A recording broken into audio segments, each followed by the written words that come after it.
The COVID-19 inquiry began in the summer, but this was the week when it really felt as if the inquiry had fully got underway.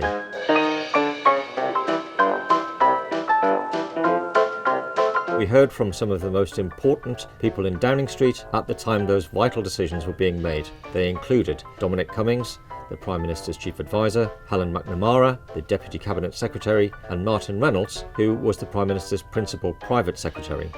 Together, they painted a picture of utter chaos when Britain was entering its worst crisis since the Second World War.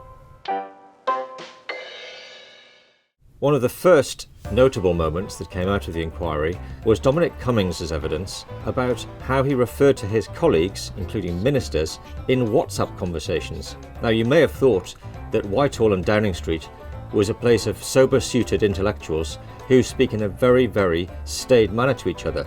But in fact, as we learned from the inquiry this week, Dominic Cummings privately referred to them as pigs, morons and Are you suggesting that your views expressed in those revolting ways were shared by others?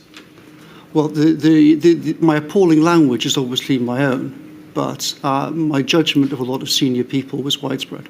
On a far more serious note, we were told about Matt Hancock's attitude towards who should decide what happened to patients who couldn't be saved. Sir Simon Stevens, the then head of NHS England, told the inquiry that Matt Hancock wanted to decide who should live and who should die, rather than medics making those decisions. One person who we hadn't really heard from before the inquiry started was Helen MacNamara. She was the Deputy Cabinet Secretary at the time the pandemic began, and she painted a picture of a Downing Street that was misogynistic and macho, and she said that if there had been more women in the room, then some of the decisions about lockdown may have been different. She said, for example, that women may have contributed more thoughts about what would happen to children if they were stopped from going to school, and also victims of domestic violence if they were locked up at home with their abusers.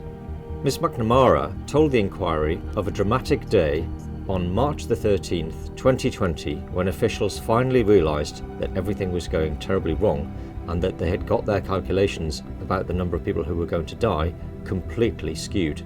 She described bursting into the Prime Minister's office where she met Dominic Cummings and other officials. She told them that she had just had a conversation with an official who had explained to her how bad the situation was, and she told them, "We are absolutely f***ed." She also said that she couldn't think of one day during the entire pandemic when the people in Downing Street stuck to the rules. And I know that because, as I've said in my statement, there was one meeting where we absolutely adhered to the guidance, to the letter, and that was the Cabinet meeting, and everybody moaned about it. Undoubtedly the most anticipated moment came when Dominic Cummings gave evidence. I actually said to the Prime Minister... Slow down, Mr. Sorry. Cummings, please, slow down. He entered the witness box, no doubt thinking that he was going to be, yet again, giving Boris Johnson a kicking. In the end, he emerged himself a diminished character after he was told by lawyers that he was part of the problem. Several witnesses talked about Boris Johnson's attitude towards old people as he tried to decide whether or not to impose lockdowns. He was referred to by many of his staff as the trolley. Meaning? A reference to a shopping trolley veering one way and the other. Pretty much everyone called him the trolley, yeah. Whilst he was trying to decide whether to impose lockdowns, he repeatedly made reference to the fact that COVID was nature's way of dealing with old people. He also allegedly said, "Why should we be protecting old people who are going to die anyway when it is going to kill off the economy?"